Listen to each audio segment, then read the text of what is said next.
here in the perimeter, there are no stars. Out here, we is stoned, immaculate. Hello and welcome. This is the C86 show. I'm David Eastaugh. As you know, we love a special guest. This week it's going to be the turn of Dominic Blaazer, who I spoke to very recently to find out more about life, love, poetry and all that other groovy stuff. Has been in a lot of bands, including the 80s indie pop band A Riot of Colour, but has also had moments with The Chills, also Smoothy and various other musical combos. So after several minutes of interesting but casual chat, we get down to the exciting subject of the early formative years. Dominic, it's over to you. There have been many changes. When I was growing up, we lived in Jamaica. I lived there until 1972. And the business that Dad was involved in was importing all sorts of things to a colony, as you do. Honda motorcycles, beds, and Westinghouse stereograms. And with every one of those, there came a compilation LP to play. Yes. And he would bring some of those home. And I remember hearing Spanish Eyes from a very early age. But also Dad had some records. He had a Joan Baez compilation. So I had Banks of the Ohio and Barbara Allen and all of these basically collated songs that would have been ancient through the 19th and 20th century. But the biggie for me was when Bridge Over Troubled Water came out. It was the record that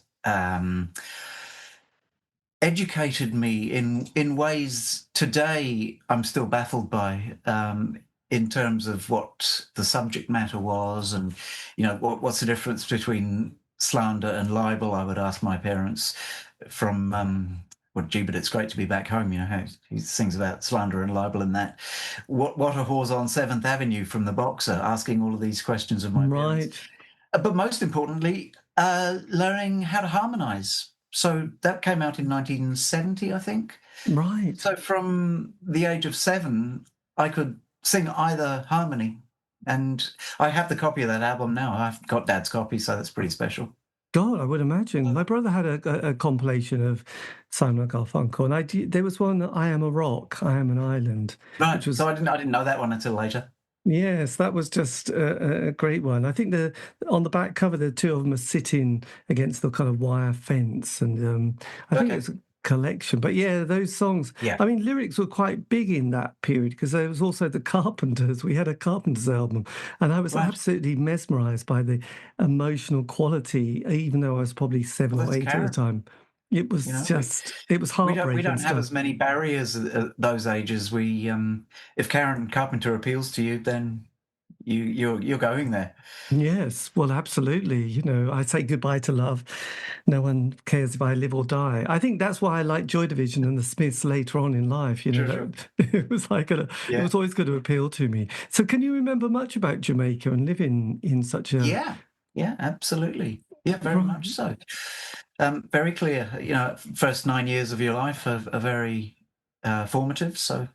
Yes. Well, I suppose, did you go to school at the age of 4 or 5 at that point? Yeah, we went to a mixed school. Everything was very mixed. And there was obviously the divides that we know about in terms of class, I suppose, left over from colonies. And, you know, Jamaica's one of the poorest countries in the world and always has been. During the 1960s, it was trying to get on its feet as a country, but I think because Jamaica was being friendly towards Cuba, America tried to stymie any sort of development plans that Jamaica was trying to build with, you know, the IMF or anything like that. I think America really tried to stamp down any aspirations Jamaica had purely because of its friendship with its next door neighbour. So. Yes. And I only know these things in hindsight, you know. Yes, well, absolutely. So what was it like coming to Britain at the age of 9, sort of? It was lots of different things. It was like when my parents said, oh, you know, we're going home now, but my brother and I, we already were home. So it was just following them. And when we arrived, 2 things helped to soften the blow greatly. And one was that the West Indies cricket team were ruling the world. And the other thing was the rise of Bob Marley's profile, and through that reggae. So by the time 1976 and 7 came along and reggae was the sort of cohort genre with punk, reggae was just an accepted part of the musical landscape. So Yes, you were there early. It was the 80s. Yeah. With John Peel listening to all those, Green Sleeve records and various that's other right. Trojan records, and there was a lot of reggae bands who'd sort of come out, roots reggae at that time with Burning Yeah. Spear and Misty Roots, and then there was Sly and Robbie and the Taxi Gang, which was just amazing evenings of yes. Jamaica was never far from the cultural radar, whether it be sport or music. Yes. So that made it easier. And how old were you when sort of reggae? 77. Are you a little bit older than me? I'm just wondering. Just a year, yeah. Oh right, because it wasn't music I was particularly. I know reggae DJs in New Zealand who have forgotten more than I'll ever know. I like you had my head turned towards glam rock. I loved Mud. I loved. I'll never forget watching Mud with my grandmother and she asking about the guy in the dress. Was it a guy or not? And yes, well, I hadn't even thought to consider the question. Who cares? He's a great guitarist. well, absolutely. And, Shawaddy Waddy and bands like that, the basically hangovers from the working men's clubs bands, I suppose. So yeah, it was a lot for me was glam and stuff, chart music, disco. Disco was the main thing because when we moved to the UK, we had a bedroom each for the first time, and so we had little radios, and I could tune into Radio 1, and disco just took over my world for a while. Blimey. So that was fantastic. Yes. Yeah. Glam And there and was disco. all those bands, like Barry White and the Philly Love and Limited Sound. Orchestra.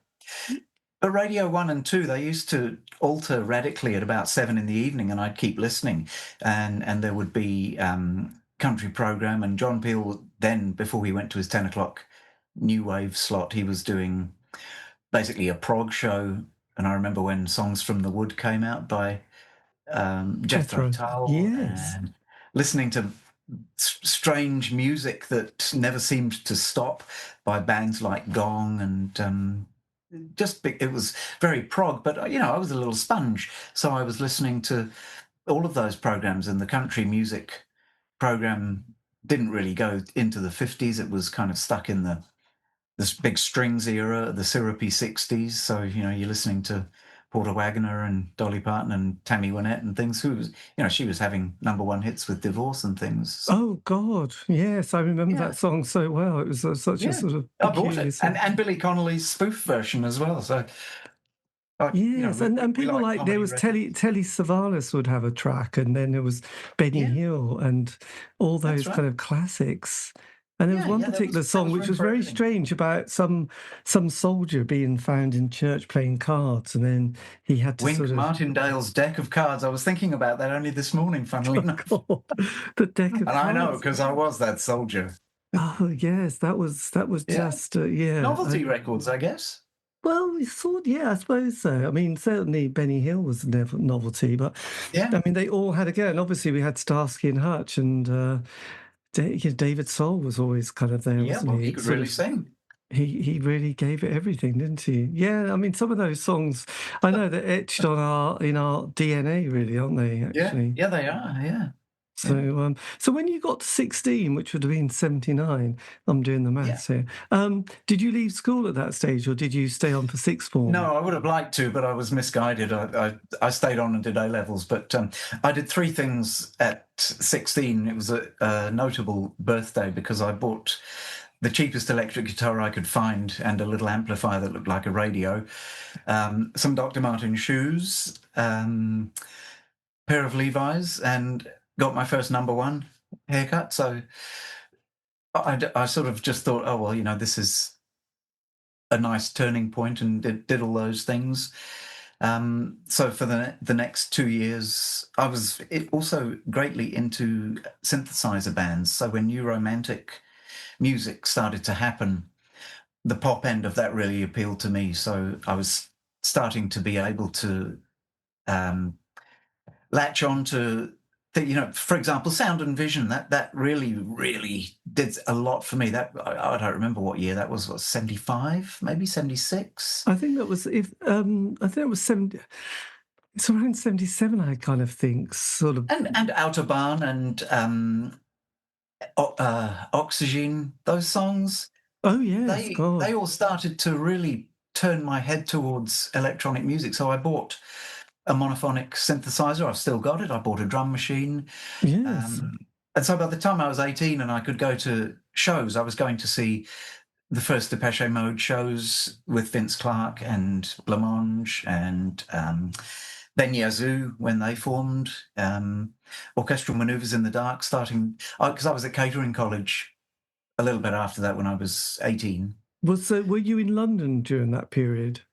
Well, I would commute up because Sevenoaks, where we located to after Jamaica, is a really easy commute. So Right. we were all going up and down. Mum and Dad were commuting, and so for me to go to college at Victoria was really easy. Yes, absolutely. God, you were, yes, it was musically an interesting time, the early 70s. I mean, it was also, interestingly, Thatcher gets in 79, and then we have the Falkland War, which kind of and all the big festivals and protest movements and things. Yes, and obviously the miners' strike, Greenham Common, that was all. Did you get quite political during that period, or were you? Yeah, absolutely. When I left college, I got a job in the early 80s, I got a job as a chef because I'd trained and got my qualifications. And any late night shifts were contrary to the railway timetable.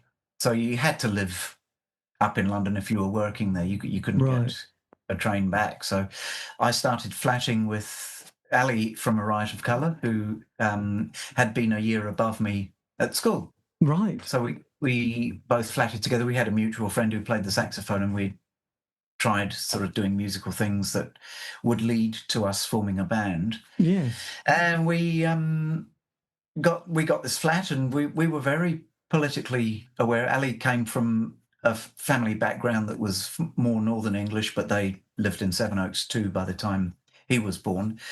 And so we were, we wouldn't bank at Barclays. We were aware of all of the Rock Against Racism gigs. The name of our compilation that came out maybe 10 years ago was called Everywhere a Maltby, which was named after a graffiti that we would see that related to the closure of the colliery, I think. And when we were getting the bus from Swiss Cottage to Notting Hill to go record shopping and clothes shopping, we'd see this graffiti from the top of the bus. So that was very reflective of what we were, where our minds were. And we'd go and see early Billy Bragg shows, Billy Bragg and the Redskins, for example. Stoke Newington. My God, the Redskins! What a band! Neither Washington nor Moscow. It was like the Clash meets Motown, wasn't it, really? God, they were good. That was their mission statement. We want to walk like the Clash and sound like the Supremes. Yes, I know. And they did it. They absolutely did achieve that. Yes, I have the great mystery in life, which I seem to be the only person who probably thinks this, but what happened to Christine? I mean, he has really disappeared. No idea. I know, but it's kind of weird in this day and age. It's like everybody's, as I mentioned at the beginning, has kind of been unearthed and writing memoirs. And you kind of after a while go, I don't really want to hear from the story of, Creation Records or, Sure. I mean, the usual people get on, don't they? The 90s, it's all Oasis and Blur. I think, who cares? We've heard their story. I want to know what happened to the Redskins and Christine. Well, I imagine that, when this mass connectivity started to become obviously going to happen, people did have the option of saying, well, I'm not going to have a presence. I'm going to retain what I know of my existing life, and I'll leave you guys to that.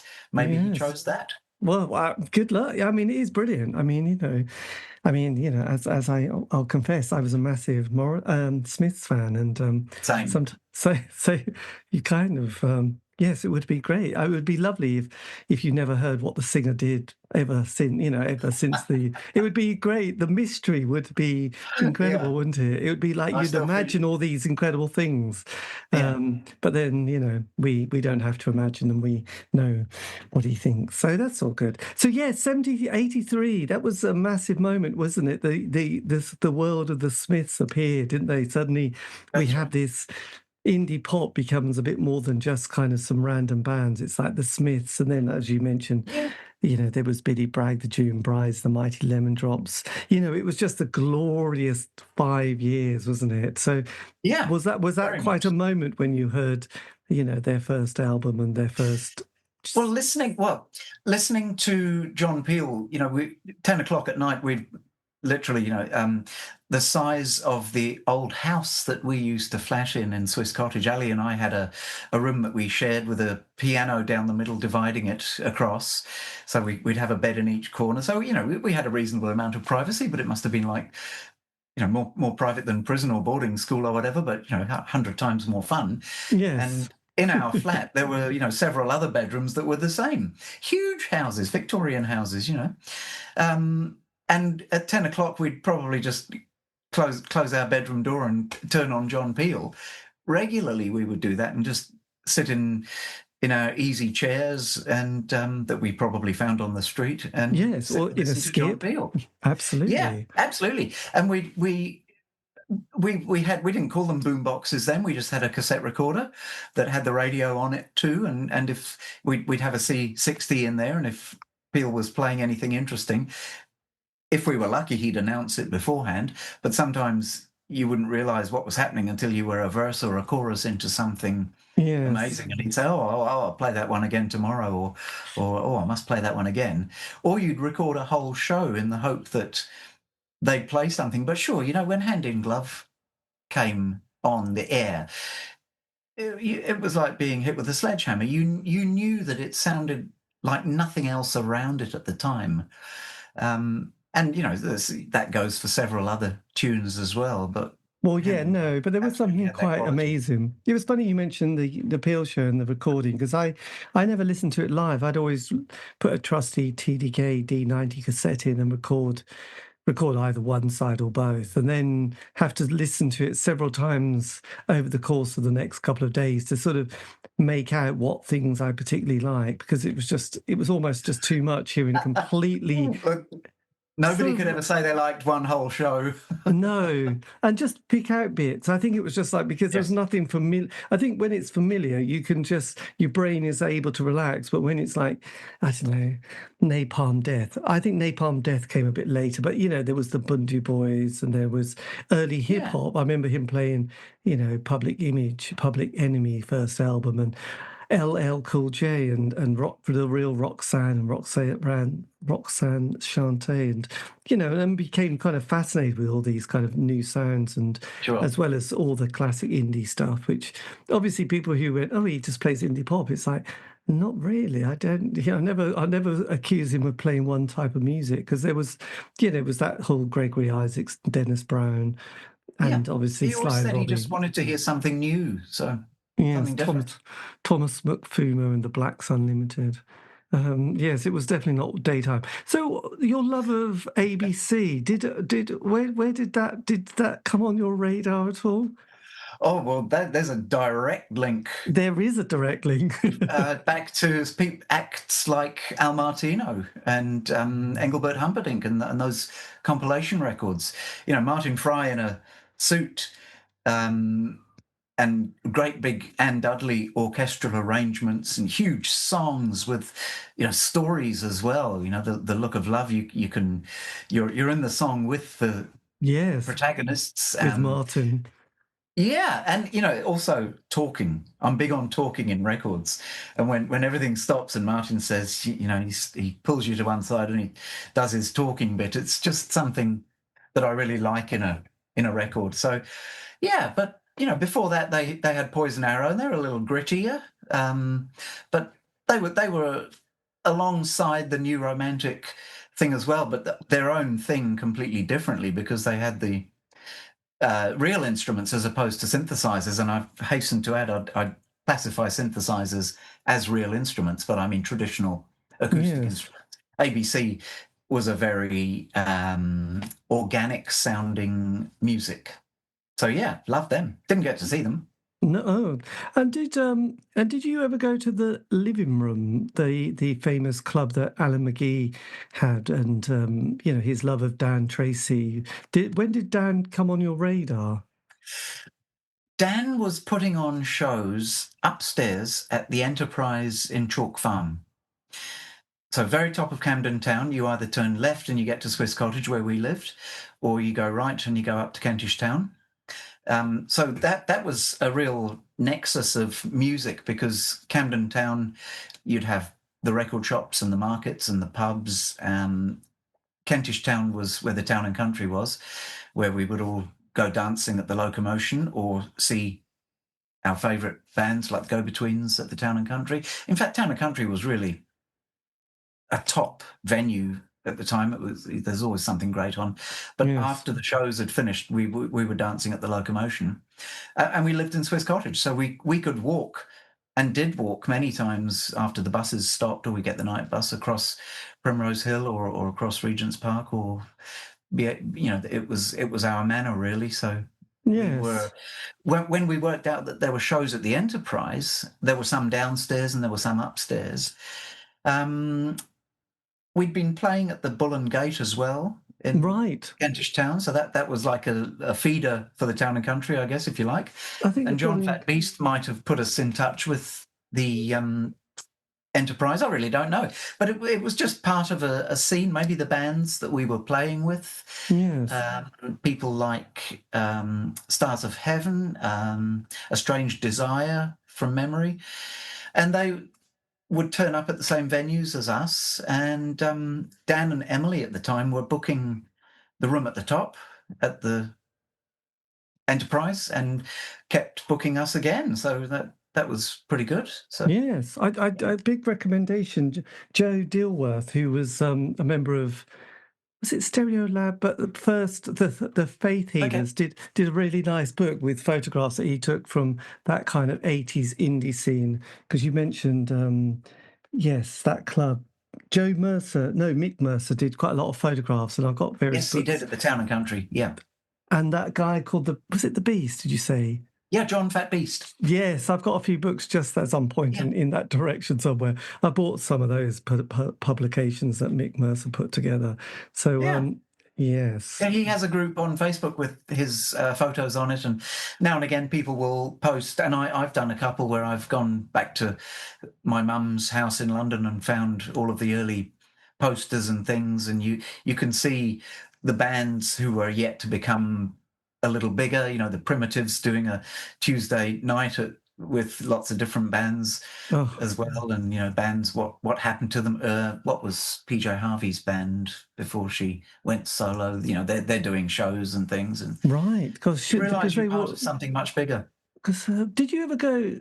So there was the Living Room with Alan McGee. There was also Alice in Wonderland, which was another club, which someone actually. That's familiar. I can't remember where it was, but we definitely would have gone there. Doctor and the Medics was the DJ at that particular place. Okay. And there was and that person also wrote a book which I can't see on the bookshelf. Anyway, so when did your band start to? When did you and Ali start to sort of make music together? Around 85, we'd done some demos. You could go into a music shop and hire a Porter Studio cassette 4-track, and it would come with 2 mics and a few mic stands and bits and pieces, and you'd hire those for £20 for the weekend. And so we did that a couple of times, and just worked out that we could sound like musicians together, because we're both, I had a little. I did music at school, even though I wouldn't call that training. But Ali was, and always will be, very proud of being a naive guitarist. His favourite guitarists was John King, I think, from the Gang of Four. So he was responsible for the spiky, the anti sounds, whereas I'd be doing a sweet chord progression or a bass line that would land where you'd expect it to. Ali would be doing very brash sounding Telecaster things over the top, and it all worked Did beautifully. 'Cause did bands, because there was that sort of little scene as well, like Bogshed and Big Flame and Stump. You know, those kind of indie bands came along. I mean, Big Flame seemed to be very sort of had a lot of kind of jerky little guitar moments. Did you? Yeah. Was that where Ali's kind of passion lied in that? Well, I think he could see that he had compadres with those bands, but really he was following bigger fish like that. You know, he really absorbed every Gang of Four album that he could at that point, and it wasn't music that moved me. You know, give me Engelbert, but Gang of Four wasn't. I was shamefully uncool, but what we did seemed to work together, you know, the sweet and the sour, I suppose. But Stump we would see and enjoy many times at the Bull and Gate. Yes. Was there quite a squat movement community around where you were living as well at that point? Were there quite a lot of musicians? We knew a band called Tiny Town who had... they were peopled, I think, by some Australians, and they had a squat not far from us. But we didn't know people, and to me that seemed like a dreadful thing to do. Oh my God, that's like anarchy. You know, as much as we'd be protesting, I didn't have to squat. Right. So, you know, our rent was £40 a week. So, and we were both working. So, yes, I was one of those people who could keep a job for decades. So we were always working.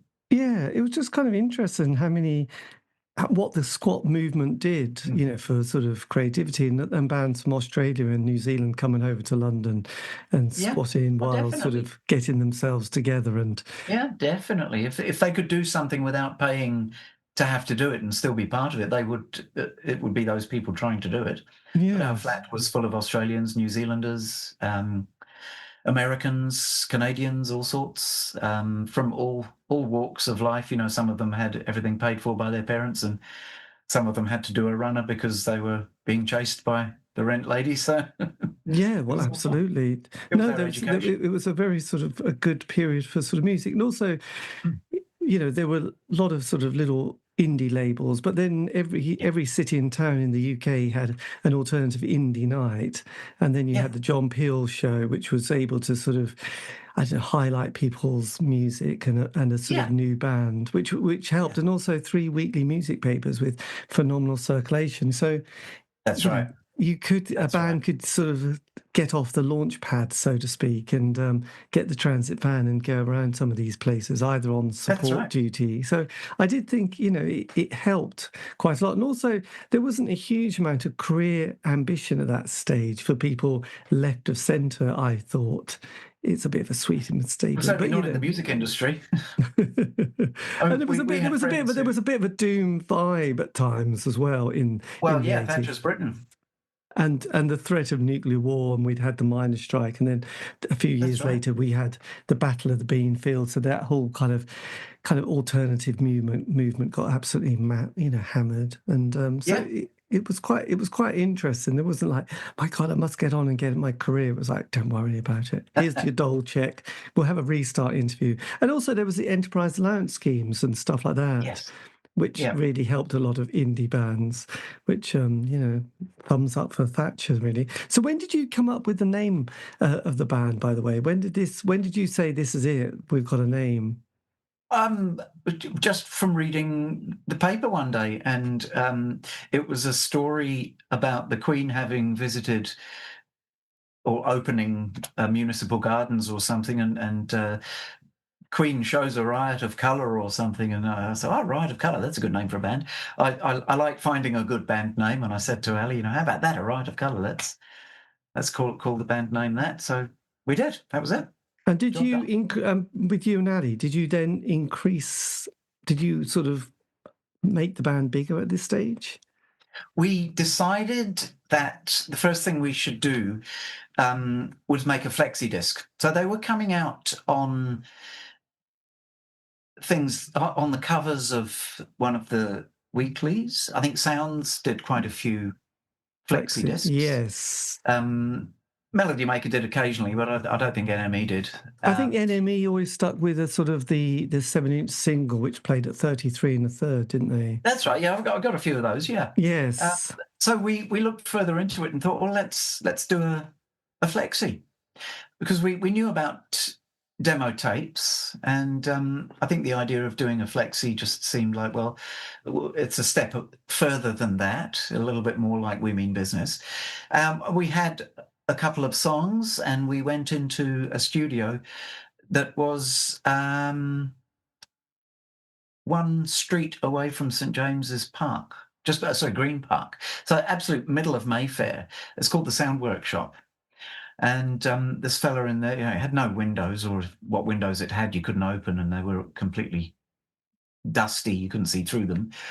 Bars and grills on the windows, and he had an 8-track 1-inch machine in there, and maybe another room that you could record in, and a drum machine. So it was Ali and I and the drum machine. Right. I was completely down with that because of all my favourite synth pop bands that I'd been to see at that point. Their live drummer was a drum machine, and they sounded great at that point. So we went. I think the Farmers Boys relied on a drum machine actually at that stage. I think you're right. Yeah. Yep. I say that because actually they're in the local area. So okay. So East Anglia. So that's where I'm from. That's right. So. Yeah.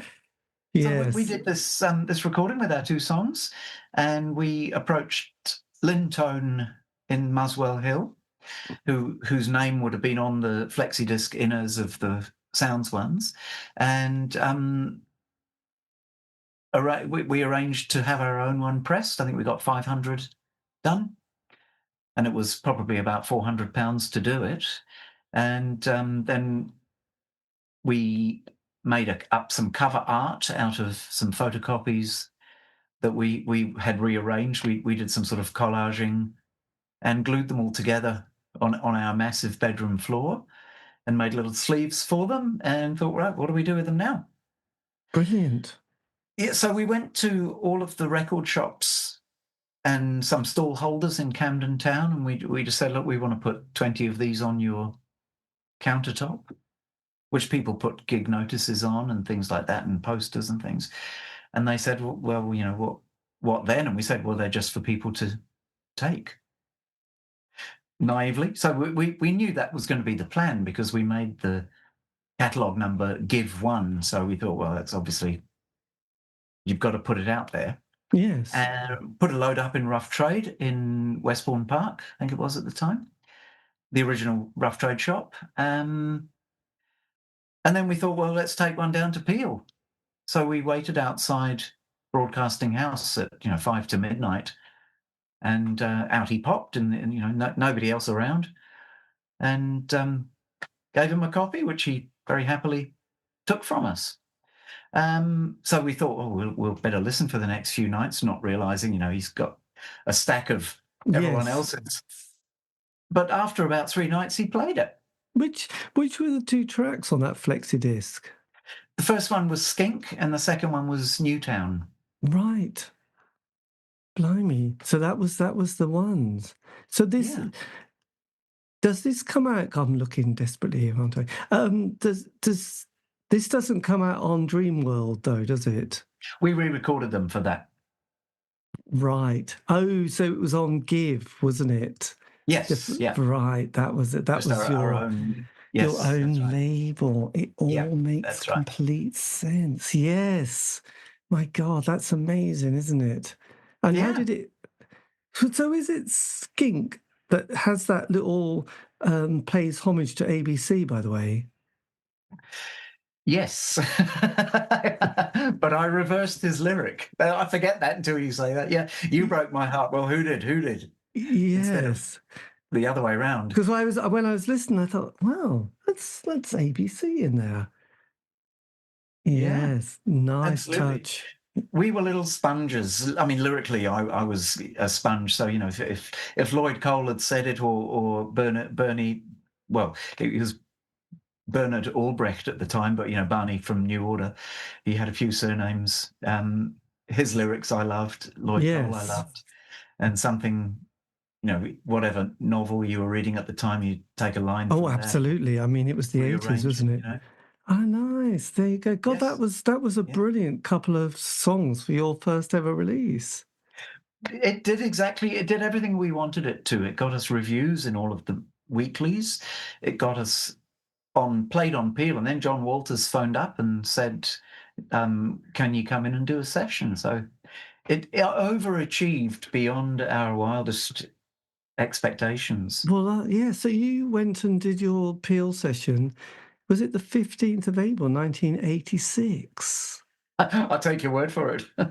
Right. God, that must have... So can you remember much about it? Yeah, it was an amazing thing. To be doing it, we knew how special it was. And I've still got my BBC paper cup somewhere. Well, I I don't was very blame you. disappointed to learn that they'd sold it and it's all gone now. But to go to Maida Vale and know what also had happened in there, not just in terms of the short-term recent past, but, over the years, it had been basically the BBC's laboratory of everything that we'd held high. Yeah, well, absolutely. But a factory for music. So you enlisted Alex on drums at this stage. Yes, that's right. So where did Alex come from? Well, I was working, so I had given up being a professional chef in restaurants. I couldn't get on with the chefing and the fast-paced mentality, and I just thought they're a bunch of loonies. I'm going back to musicians. And I applied for a job at a recording studio. It was Trevor Horn's recording studio, and funnily enough, I'd read in one of the music press that Frankie Goes to Hollywood were going out on tour. I thought, that's fun. I bet they don't have a keyboard player. I'm going to rock up to ask Trevor Horn if I can play keyboards. Well, I had no idea how any protocols worked, and just being supremely naive and maybe having the confidence of someone in their early 20s. I rocked up to Sam and said, look, I'm a keyboard player. Can I apply to go on tour? And they said, oh, no, yeah, we sorted that out months ago, but we need a chef. I can see you can cook. So they were looking at my CV. So I got the job as the daytime chef at the recording studio there. They had full cooking facilities. Right. The nighttime chef was a gentleman called Lucky Gordon, who they pointed out was the reason why everybody could park their fancy cars out the front. It's on the front line in Notting Hill. And they said, if the kitchen is not clean for Lucky and he is upset and goes home and doesn't cook, then that means none of the bands get any food at night, and we'll know, don't ever do that. And by the way, Lucky is, he's heavy manners. Right. So that was fine. It didn't happen. I kept the kitchen clean, and I learned about Lucky a little more in depth when the movie Scandal came out. Right. Lucky's so who was this guy, Lucky, again? Lucky Gordon was a player in the Profumo affair. Was he? His part was played in the movie by Roland Gift. We like Roland Gift. Was he in Raw Sex, wasn't he?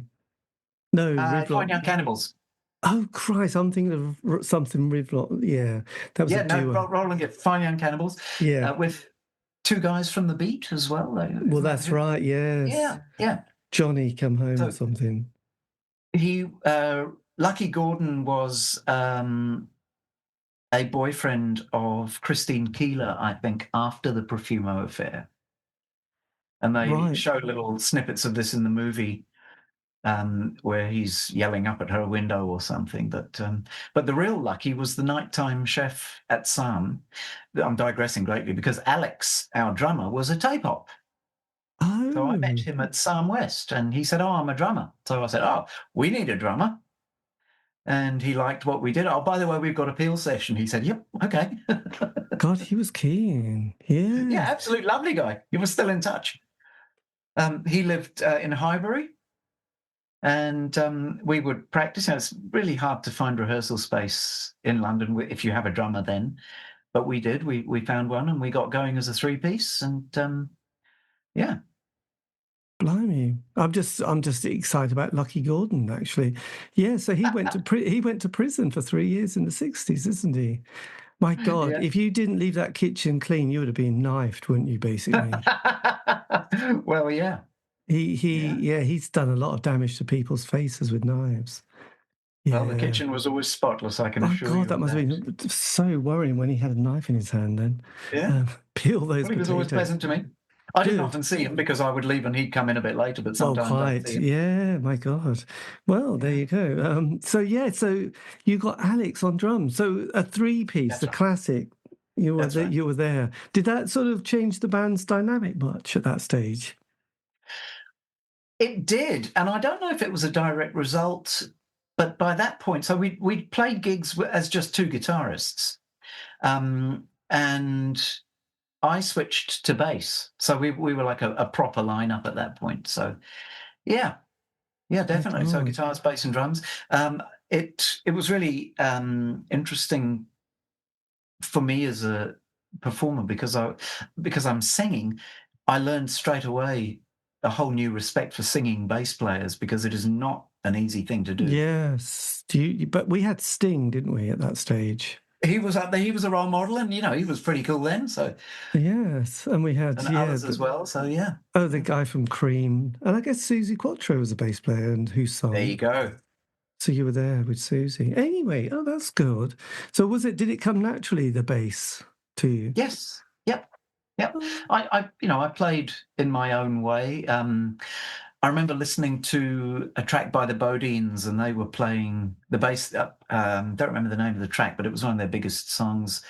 And it starts off with the bass playing a little chord. was it And Teresa?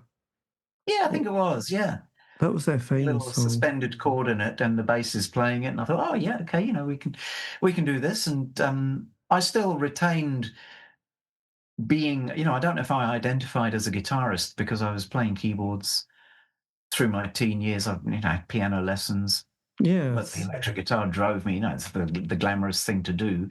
So I was sort of doing all of these things, but not being the master of any of them. So playing a chord on the bass came very naturally to me, but it wasn't, it wasn't a major part of our musical flavor, but it could be done. If there was Yes. a precedent, it could be done. So with all your contacts, how come you you signed for Dream World Records? Was that was that a good deal? Were you swayed They by were the only Dan? ones who approached us. And Dan and Emily were very enthused, and the fact that they had form with Like an Angel and the Mighty Lemon Drops, and we were probably their 10th release or 11th, I don't remember. So Right. they meant business, and they were going ahead and doing it. What we didn't anticipate was that the momentum we had built up through our Peel session and doing shows, we were getting support slots for some bands that we admired. So, we could see ourselves on a sort of a ladder being climbed. We didn't know that it would take so long for our 12-inch to physically appear on the market. Right. So that Oh, basically we lost the momentum by the time it was in the shops. oh God, that's a shame. Because they had, interesting enough, they also had people like the 1000 Violins from Sheffield. Did you ever sort of cross paths with them at all? Yeah, we supported them at a show in East London. Yeah. Because they were such a great band, actually. Yeah, yeah. So we could say that we were brushing with bands that we aspired to following their pathway. So And did you definitely, come across the Hangman's Beautiful Daughters at that stage as well? definitely. Not in a traditional way though. So Emily, I think we absolutely went to see them at the Room at the Top in the Enterprise, Yes. and they were cool. We liked them, and Emily would be on the door if there were other bands playing. So whoever was playing at the Enterprise, we'd probably see Dan or Emily twice a month or whatever. So we got to know them on more than just Yes, a because nodding I hello. did an interview with Gordon actually for Right. the show, and also Sandy, who now lives in Las Vegas. Okay. Okay. Yes, Well, we went to Dan's. He said, let's talk about signing and a contract and come around and visit. So we went to their flat, which was on the South Circular and somewhere near Streatham towards Clapham. And Dan and Emily were both there, and I think a few friends from the Hangman's Beautiful Daughter.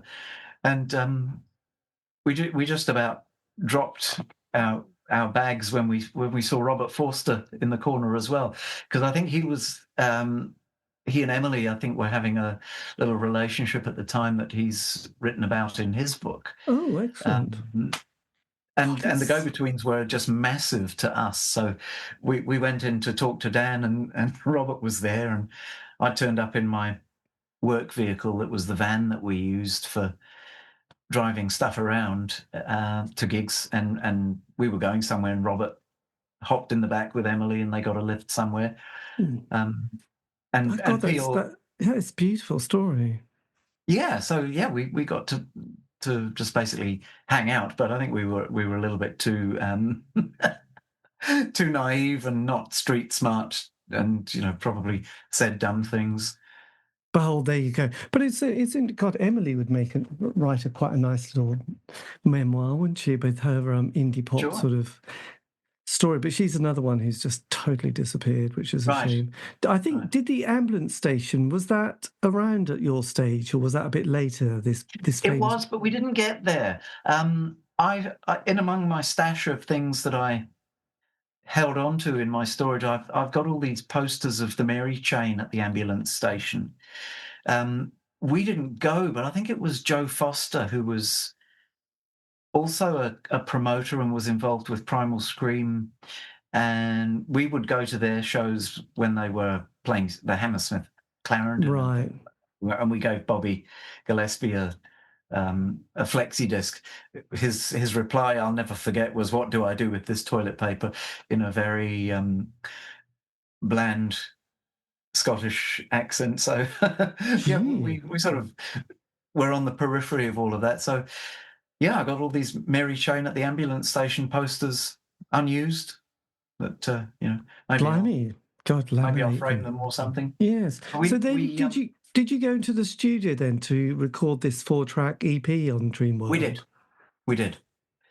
We went to a studio in West London, underneath the Nashville Rooms, which was just, I think, by Brompton Road or something. I can't remember the tube station, but yeah, we went to this downstairs recording studio and recorded the 4 songs in there. Was that kind of over a couple of days you managed to put them together? Yeah, I think it was, yeah. Because 86, that's a classic year, isn't it? The famous NME cassette. Very much so. Did you ever get approached by Neil Taylor to be on the compilation? Oh, what a shame. No. And I think when it came out, we just... I don't think we would have thought that we were big enough or good enough to be part of that. The people who were on it, we looked up to in a great way. So there wasn't any feeling that, we should have been part of it. So, which is why it's sort of doubly rewarding now that we are recognised as being among that scene at the time. So yeah, it feels like we did good work. So once that came out, did you ever tour outside of London? Did you ever sort of go elsewhere? Yeah, we did. We played up in Lincoln. We played in Scotland. We played in Belgium as well. We were invited over there to play at a festival by people who'd heard. Yeah, played. But it was all those bands, I mean, which I've been sort of finding, like the Sidleys or the James Dean Driving Experience. I mean, bands who put out some singles, EP, flexi discs, cassettes, stuff like that, never quite made an album, actually, bizarrely. Yeah. And then years later, someone like Fire Station Records go, "Oh, I know, I'll put a compilation out." So, which is your story. But there were all these bands. When you listen to, like I said, Johnny Johnson from the Sidleys or Ian from the James Dean Driving Experience. I mean, amazing songs. I mean, just perfection. Yeah. Well, I think making albums, so similarly to when you're growing up and you want to start consuming music, you can only do it with your pocket money. So you can buy singles and you can buy compilations. When we started to make music, we certainly knew about the 12-inch single, so that was not so you could do a disco mix, but so you could put 4 tracks on, or make a 7-inch single, albeit in flexi form. But we just didn't really have our sights set on an album. I think you really would have to have known that there was somebody backing you to make an album. We were prolific enough, we had the songs then, Yes. and we would play them live. We'd put in a few fun cover versions. I think we did The Whole Wide World. Later on, we did Lips Like Sugar by the Bunnymen. We loved the Bunnymen. But yeah, I think we just sort of, you were doing it yourself, so we could probably only afford to do Right. flexi and 12-inch singles, and people would put cassettes out as well, but that was more for live bootlegs that we would buy Yes, at absolutely. Camden Market. Yeah. Did the sort of 86, obviously lots happened for you. 87 is kind of a weird period because the Smiths break up. There was the sort of feeling that the indie, that kind of period, was sort of moving on slightly. And I find that every 5 years a new wave of 16, 18-year-olds come along. They want to discover their band who just started, not some band who's been around for Sure. years and done 3 albums. And there was Ecstasy sort of appeared on the scene. So the Yes. music started to change quite a bit at that time. And then there was bands like, I don't know, the Orb were around then, but there was the Detroit sort of house sound and the Balearic beat. So, dance music started to happen with Ecstasy. That's right. How was it for you then, 87, 88, It wasn't a music that, like the Balearic beats thing didn't really, we weren't going off to Ibiza every weekend, but we were consuming it via Manchester, and New Order being very dancey and things like that. We were big fans of going to see those bands and consuming their music as well, but not solely, definitely not, getting into Nick Drake and things at that time. And what about the sort of the scene like Husker Du or the Sonic Sonic Youth or the Buttholes? Did that kind of Dinosaur Jr. and sort of Big Black, did those bands come onto your radar at all? Not so much for me. That I've always favoured the sweeter sound, and things that were that acerbic sounding just didn't really float my boat. I enjoyed the attitude, but it wasn't something I'd listen to for pleasure. Although, when Bob Mould came out with Sugar, that's one of the most fantastic melodic albums and stuff. Yes, and Copper Blue.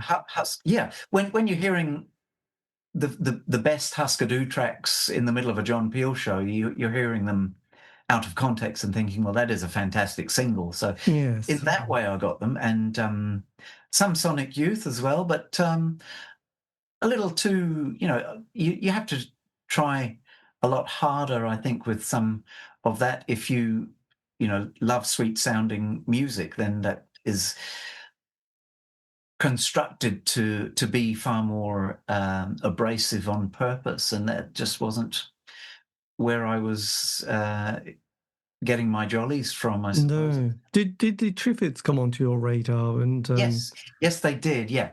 So luckily, Ali and my relationship went further than just being in the band together, because sharing our living space, he still is to this day, we both are, although I was not then, huge record collectors. Right. Ali's office was round the corner from the Megastore, and being an NME junkie, if he knew something was coming out, he'd be there at 9 a.m. the day of release. So as a result, he's got this most amazing collection, and he knew how to look after them as well. So they're all still in amazing condition. Right. So when something new came out, if it was of interest, we would have it straight away. My part in that was that I loved buying the musical toys. So I'd have a new Echo unit, or I'd have a 12-string guitar, or I'd have the synthesizer, or a new organ or something like that. So it was a very complementary relationship. So I bought Melody Maker because it had small ads for equipment. Right. And music shop ads. And Ali bought NME because he would know when this 7-inch was coming out in only one version for one day. So he'd go and buy it. Yes. So yeah, when the Triffids started to become available. Like you could go and see them in London, Calenture, I think. Yes. Bury Me Deep in Love, that was huge. We would go and see them at the Dominion, Tottenham Court Road.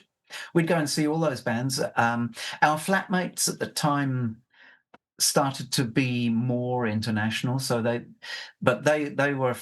knew of these bands, but their experience of Australian music was definitely more of the mainstream ones, like Right. Midnight Oil, and the Angels, and bands who were basically playing R&B and in excess as well. And that wasn't our scene. Hunters and Collectors, I remember they supported the Go-Betweens once, and I thought they were okay. They're a bit sort of foot stompy and fist in the air and that sort of, not as bookish as the bands that we like. But the Triffids definitely came under our umbrella. God, yes. Yeah, for sure. Spawn Sandy Devotional was such a great album. Yes. Yeah.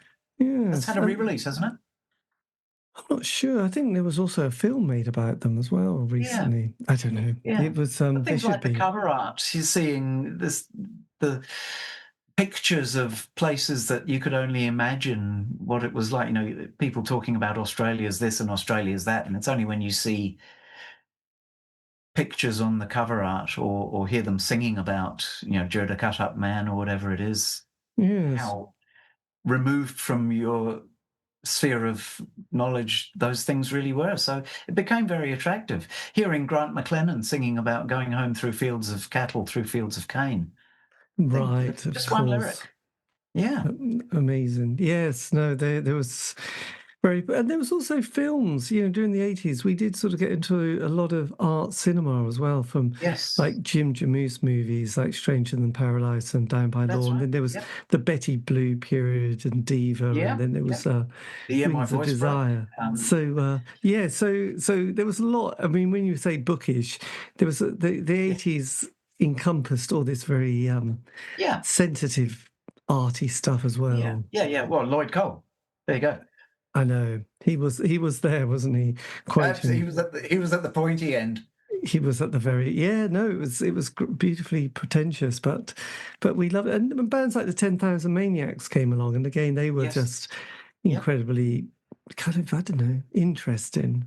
Well, we followed those through REM because we were huge REM fans, and Natalie Merchant was I think either Michael Stipe sang on one of their songs or she sang on one of theirs. And so immediately, you know, if 10,000 Maniacs were good enough for REM, then we'd investigate. Well, yes, I think there was a track they did together. I don't know when it was. There was a number called Photograph, which is just absolutely stunning. They probably toured together as well.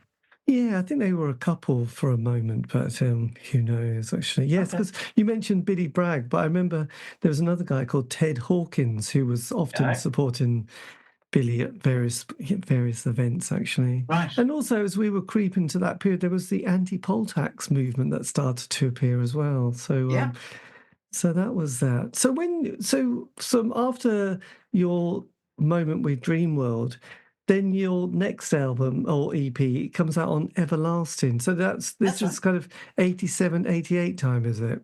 That's right. So that's Gordon Kay and his then girlfriend, whose name I apologise in advance, I've forgotten. They ran Playroom in Brighton as a club. I don't remember when we went down there, but we would have gone down there and played in Brighton. And then Gordon said, well, let's do an EP. So we went and recorded that.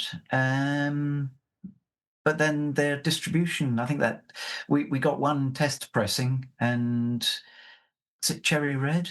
Right. They went bust as a distributor. Oh, there was Rough Trade. Rough Trade went slightly south, didn't they, at one stage? Yeah. It was one of the three distributors or something, and that was their bad luck, was to be with that distributor. And so the album, the EP didn't come out, but I've got the 12-inch and all of the artwork proofs that were going to be the cover. So, you know, I could mock one up, but it never made the shops. Okay.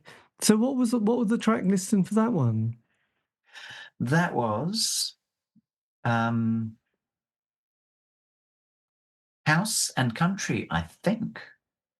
I can't remember. I should have looked at the sleeve before Yes. before logging on.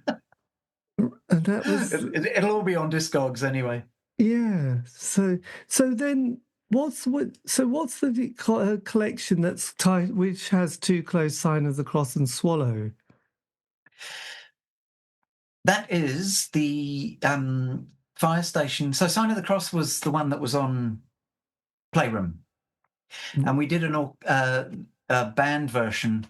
We recorded those songs just by Waterloo Station in London with a guy called a Scotsman called Bobby Smith, I think. Right. And we threw everything at it. It had Hammond, electric 12-string, huge. And then we couldn't put it out, but it was big sounding music. But we also did acoustic versions that we put out later on the on Tony Jenkins's version after that on his label. Right. Yeah, Everlasting. Everlasting, yes. Because we had faith in the songs, but they were very different versions, and I still play them today. So, I mean, when I'm in concert, I look back on 30, 35 years of maybe 40 years of songwriting, and I am able to play those songs and the songs from the Peel session as well, which the BBC wouldn't let us have access to. I think they thought that the compilation wasn't going to sell enough to make it worth their while, let alone the fact that it was our music and we wanted to pay them to license it. They wouldn't have it. My Which is a God. shame. I Yeah. didn't. Yeah. So what I think is our greatest recording, a song called Watching, is only available, somebody's put the Peel session up on YouTube. So fill your boots. Oh God, that's just Watching, right? So have to try and find that. Yeah. Oh, what a shame. That's strange, because there's a guy called Nick who runs Precious Recordings of London, and he's been putting out these John Peel, Janice Long, Kid Jensen sessions from various very obscure, mostly quite obscure bands. And yes, I thought that's us. I thought it was if you had the DOS, you could get the recordings, but it's not that easy. Hey, things might be different now. When Uli at Fire Station was talking to the BBC, or when we were, it might have been a completely different organisation or rules or something. Then they might be more strapped for cash these days. I don't know. Yes, how strange. Right. So then when that came out on Everlasting, what happens with the band at that stage? We were playing with as a 4-piece for a short while. A guitarist, one of the Australians who was flatting with us, a guy called Dickie Hart, Richard. He was playing extra guitar, and then he'd play a little bit of bass. But then Alex decided to move on, so we were recording again with drum machine. And Dickie I think he went to Spain. And so it was back to Ali and I and a drum machine. So it came full circle. Yes. Oh, God. And that was it. Until A Riot of Colour Part 2 came along, which was after I moved to New Zealand.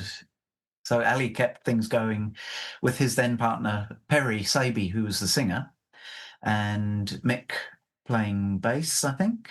And they did more recordings and things. So, yeah. Right. So what happens to you then as we close the 80s? Did you sort of move on at that stage? Yeah. I was with a New Zealand girlfriend at the time. And then in the very early 90s, I came out here, partly because I was very enthused about not being in the city that I'd spent the last 8-9 years in. I was happy to get out of London. I was also moving away from the UK as some sort of protesting against poll tax. I was happy to just wash my hands of the whole place. Yes. And I went to New Zealand and immersed myself in the music that was happening here, because I'd heard so much Flying Nun. Gordon Kay, actually, from Playroom, he was a huge proponent for Flying Nun, and we'd go and visit him and he'd have Flying Nun posters up in his bedroom. And so hearing the Clean and the Bats and the Chills and things, we go and see them as well, was already there for me. So coming out here and knowing that that was all part of the scene was No, a good thing. absolutely. Nice. Yeah. So then, you mentioned you were in the Chills at one stage. That's right. So what period was that? That was phase 13. Phase 13. It was probably about maybe 94, I think. And Martin had an American band up to then. I think that was Earl Robertson, Steve Shea, and a New Zealand keyboard player, I think, Elizabeth Eastaugh. I'm not sure how they all cross over. There is lots of crossover, though, as you'll be aware with the Chills. Yes. So I was in phase 13, and we did an EP. Martin was just the most prolific songwriter, and he'd send us like 2 double cassettes with all of these songs on, and he'd say, I'm going to draw the next album from these ones. And we recorded an EP in a studio in Auckland with, I think, Come Home, Rorschach. Don't remember the other songs. But most importantly, the bass player who was in that phase, Stephen Shaw, is my best friend and musical collaborator to date. So it was the beginning of a wonderful relationship there. And Jonathan, the drummer, was a lovely guy too. So between Jonathan, Steve, and I and Martin, we all had a great time because, the 3 of us were thinking, woohoo, this is great. We're playing the Chills, and we played Big Day Out, which is a huge festival down here that we used to have. Right. And we did a tour, and we did, small clubs and things. And then Martin said he wanted to record the album in the UK. So that was kind of exciting, except he said, well, I'll do the keyboards, though, because I think Flying Nun was extremely broke at the time and didn't want to pay for me to go out there. So Martin said he would do the keyboards, and that's fine because, I'd been there the year before and I'd lived there, and I was actually okay with that. But they also didn't arrange any working visas for Jonathan or Stephen. So they ended up going to an interview room for 24 hours and coming back to New Zealand. So they're not on the album either. When Martin was there, he had Craig Leon, I think, producing, who got Dave Mattox, and I think it's Dave Pegg. Real heavy hitters, big names in the folk scene. Martin would have been in his element having these guys on his album. Was he Fairport Convention? Yeah. I'm just going from memory here. I hope I've got these. This I should have done a fact check. But yeah, Martin would have just loved it, having these guys doing the sessions on his album. But the result was that it didn't sound like our band, and we had to come back and then tour it and so forth. I also didn't know at the time, and not that it would have probably made much difference, but this was a period when Martin was quite a heavy drug user. Yes. And things were, there would be weird disappearances for 4 and 5 hours that I didn't understand, but I thought, well, that's what big bands do. But anyway, I was becoming busier and busier in my own band that I'd formed with a group of friends, and the Chills was waiting around for not much. Keith Richards says, you're waiting around for 40 years and you're on stage for Yes. So I decided to leave and carry on with the band that I was in. So what band was this? Well, it was a band that was earning money. We were playing corporate functions. I think in other circumstances it might be a phrase that people use disdainfully, but we were a cover band, but our business was very much of the zeitgeist, because you mentioned a band that I won't mention, but Mike Flowers' Pops had a huge hit with Wonderwall. Yes. And the whole lounge thing, and Mike Myers was doing, what was his Well, that was Austin Powers, wasn't it? Yeah. So there was a guy called there was a guy from America called Richard Cheese who started doing these covers in a very, amusing covers of Nirvana. But yes, slightly. So that was our scene. So we were basically able to play corporate functions dressed up in matching safari suits, doing songs. Well, we're going back to Engelbert and Al Martino, doing all these huge ballads. Luckily, we had a singer who could carry these songs off. We were as cheesy as hell. We had my Hammond organ that I'd sent out from the UK, a drum machine, and our guitarist Davey Beige. We all had schlocky nicknames. Yes. We were called the Peter Stuyvesant Hitlist, which could get us arrested these days, but people just thought it was tasteless, and we were extremely tasteless. After 2 shows in a tiny club, the guy at the back who laughed through the whole set introduced himself as our new drummer. He said, I laughed so much I want to join the band. So we became a 4-piece. It turns out he had been in the Chills 2 versions before I was. Right. Bill Robertson. So that was a nice piece of symmetry where we eventually ended up playing together. So yeah, we would play 3 shows a weekend and earn 4-figure sums for ad agencies or launch parties or get flown to Fiji or doing something like that. So that was a career. And we learned the songs of the masters, great songwriters. We would do Jimmy Webb medleys. We would do just the songs that people might walk into a casino in the 70s and hear. And, we had the costumes and we had the we had the bad attitude that went with it. Because, we were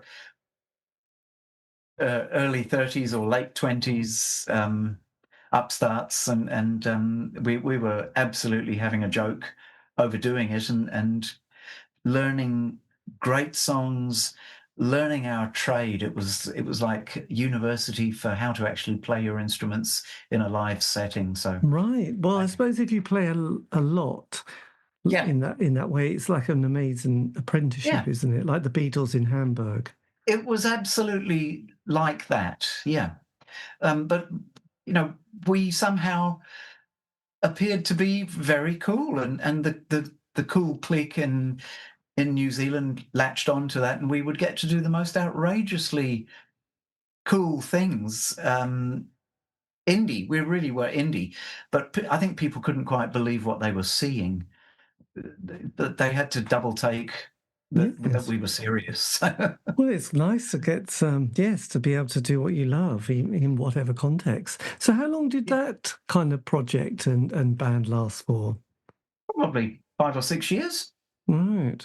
Yeah. And then what happens after that as we head towards the millennium?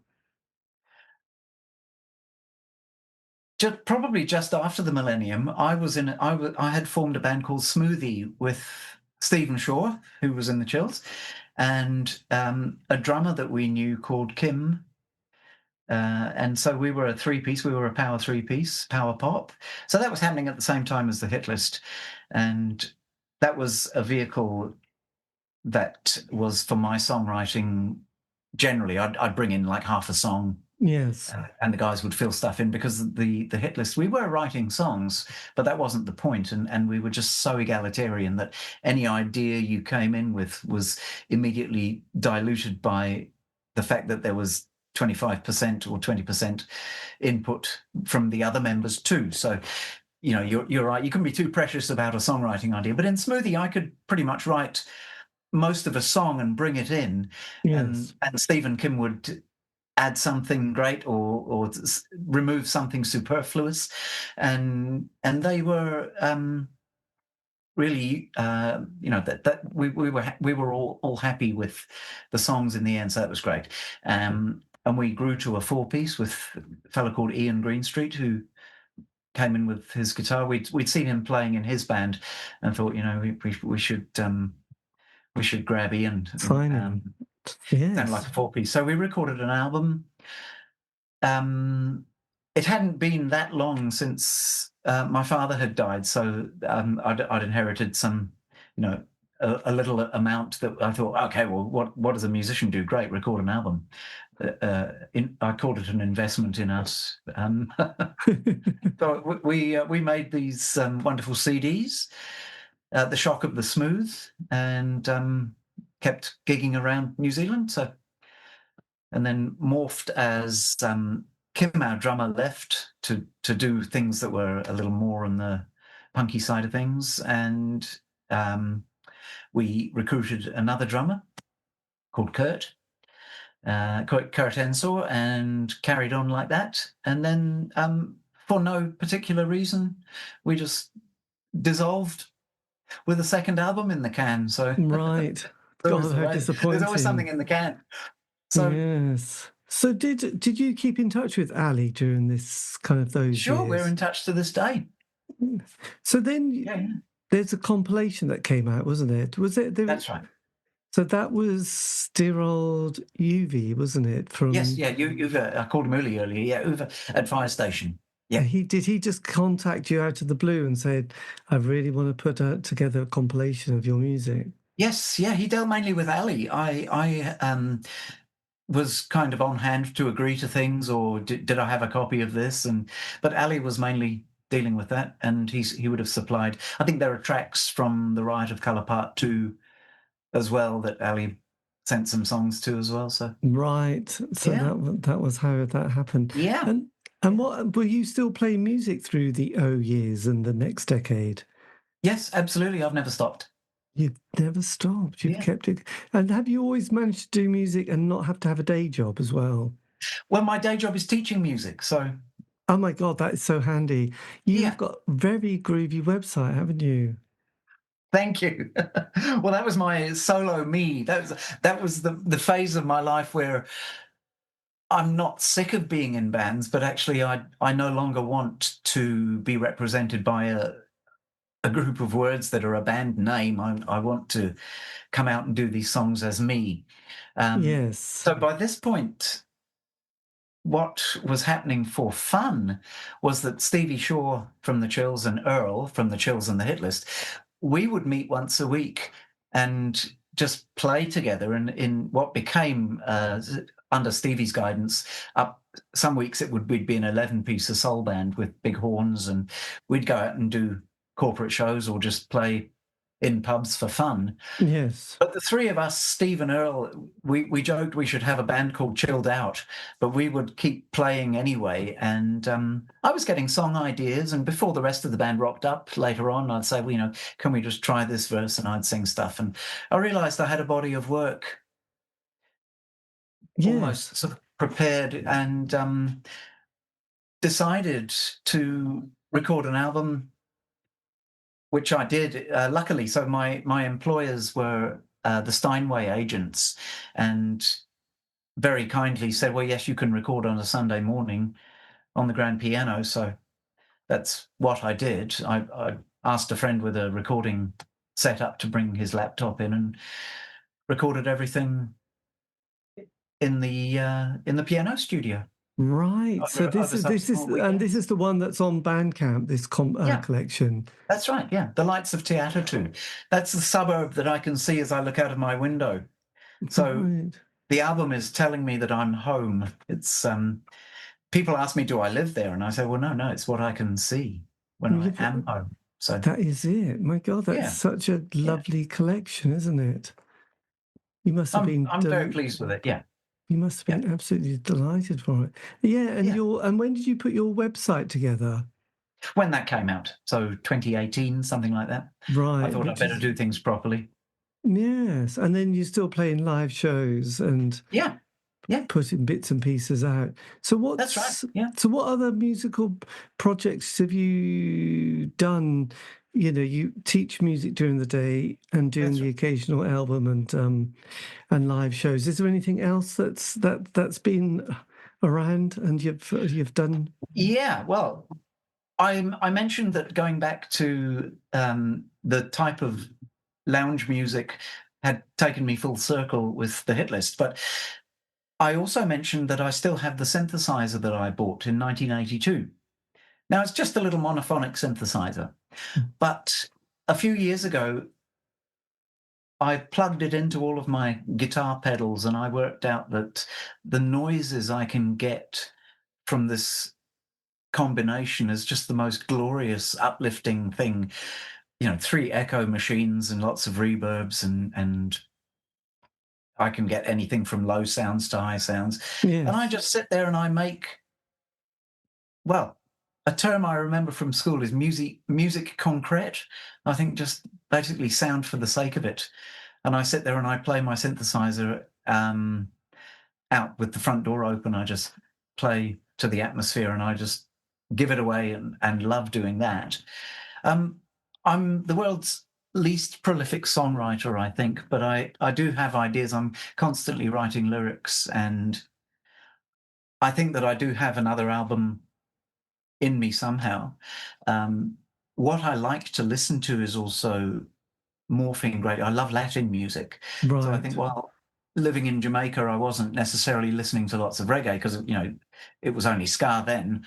Yes. But I think I was picking up the vibes from all the other countries around Jamaica because I just love Cuban music and Mexican music and South American music. And I have a growing collection of that sort of thing now. So mambos and rumbas and beguines and things.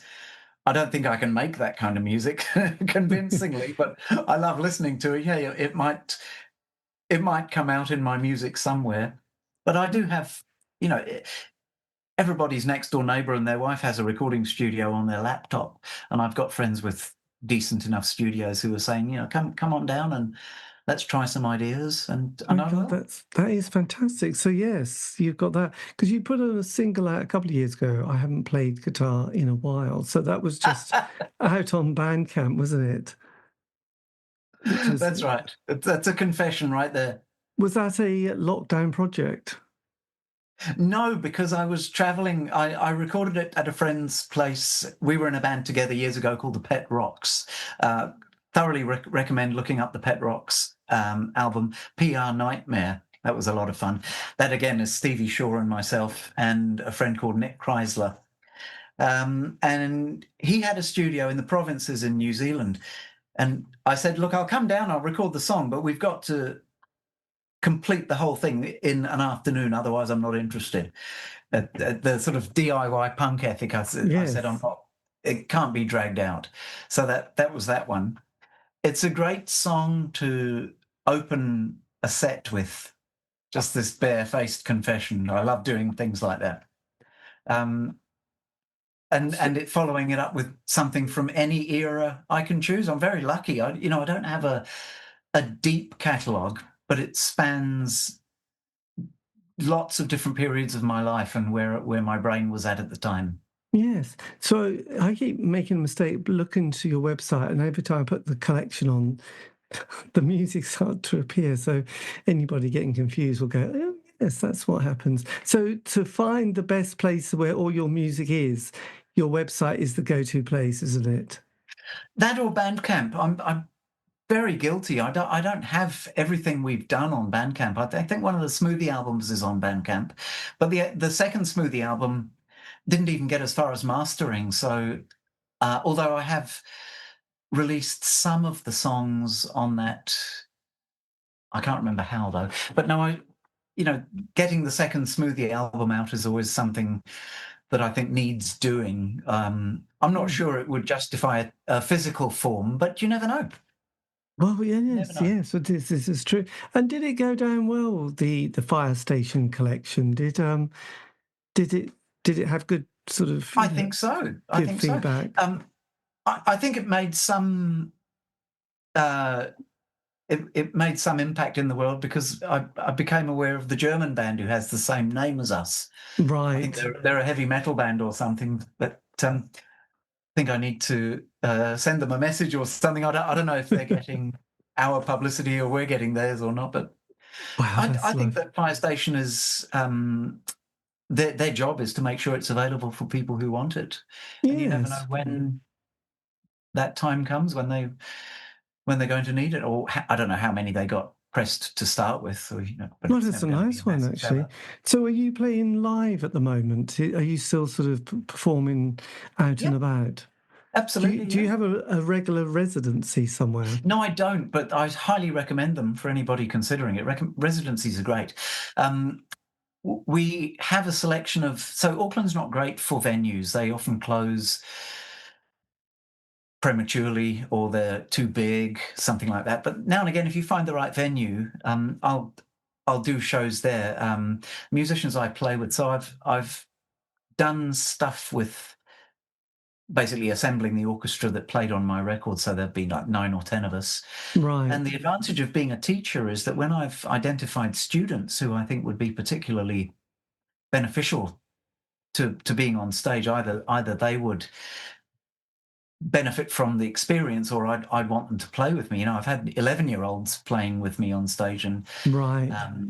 They've gone on to do greater things. So that's fantastic. I would imagine it's brilliant. And what do you... It is quite amazing, yeah. Because of course their family all comes to the gig, and there's little Katie playing her alto saxophone. So absolutely. One of my students I first met when she was 8, and she's 21. In fact, came around for dinner last night.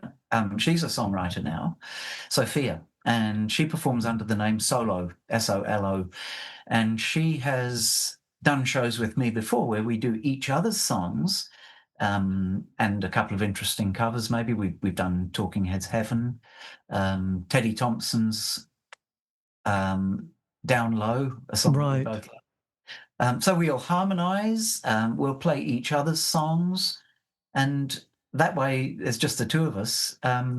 We've got so few boundaries, but we can achieve a lot with a little. So yeah, definitely. My God, it must be lovely. It must be lovely to teach music, actually. I appreciate that life, definitely. Yes. And what do you teach, by the way? Is there any instrument or a selection? When parents ask me what do you teach, I say I teach music is fun. So hopefully I get people away from the idea that when they were taught they had their knuckles rapped with rulers by the nuns. But I'd use piano or guitar. I show my students music that they wouldn't find any other way. Like I've got one guitar student who is convinced she can't play, but then I showed her some shoegaze. We've been listening to Lush and so forth, and changing chords really slowly and letting the guitar do the work. And now she's making music that isn't her dad's Jimi Hendrix. So absolutely. Excellent. Oh, that sounds fantastic. Well, I'm so pleased. This is very nice. Well, Dominic, thank you ever so much for this. This has been amazing to hear your story. It's been very interesting. I'm pleasantly surprised I could remember so many details. Well, no, it's kind of, your 80s was like some, but then, from the 90s onwards, it's been equally interesting. But yes, the 80s was brilliant. So, well, yes. Well, thank you for your time. And absolute pleasure. Thank you. I'll keep in touch. But yes, when you come back to the UK, give us a shout, just in case I might ask you to buy a book for me. No problem at all. I'm forever bringing stuff back the other way that I've ordered, that's waiting for me in my brother's house. So it's an absolute pleasure if there's stuff that you want here. Yes. That is only it is quite useful, because occasionally, I mean, as we mentioned, you see something in America, you think that's amazing. Then you look at the P&P, and books are so heavy. Yeah, this is true, actually. Yeah. But anyway, you sometimes have to just say, forget it. It's fine. Just pay the package and postage and not worry. No, we can make it work. We can make it work. Okay, look, thank you ever so much for your time. And I'll keep in touch. But okay. All right. See you later. Thank Bye-bye. you. Bye-bye. Bye. And that, dear listener, is the end of the interview. A massive thank you to Dominic for giving me the time. This has been the C86 Show, David Eastaugh. So if you want to contact me, you can via any of the social media platform sites. Just do C86 Show. Have a great week. Stay safe.